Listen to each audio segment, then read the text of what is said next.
अस्सलामुअलैकुम। आज हम लोग पढ़ेंगे चैप्टर 16 लोमड़ी।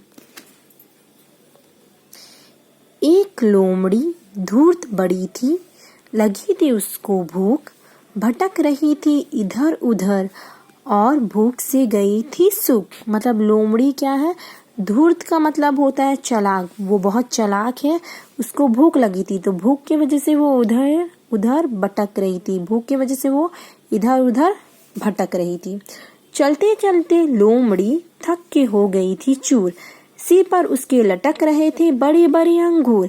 चलते चलते क्या हो गई? लोमड़ी थक गई और फिर वो सिर के ऊपर देखी तो पेड़ पे क्या लटक रहे थे? अंगूर। अंगूरों को देख उसके मुंह से आया पानी। तोड़ने की कोशिश में उसे याद आई नानी। अंगूर को देख के वो उछल उछल के कोशिश करी थी कि अंगूर उसके मुंह में आ जाए, पर अंगूर मुंह में नहीं आया और वो थक गई बहुत। उछली कूदी बहुत मगर ना पा सकी अंगूर। गुरूर के गुस्से से बोली, कितने खट्टे हैं अंगूर। जब उसको अंगूर नहीं मिल पाया, मतलब उछल उछल के वो अंगूर के पास जाने की कोशिश कर रही थी पर अंगूर तक उसका मुंह नहीं पहुंच पाया, तो फिर वो गुस्से से क्या कहने लगी कि अंगूर क्या है? खट्टा है। ठीक है, ये चैप्टर आप लोगों को सबको पोयम समझ में आ गया है। ये आप लोगों को अच्छे से रीड करना है। अल्लाह हाफिज।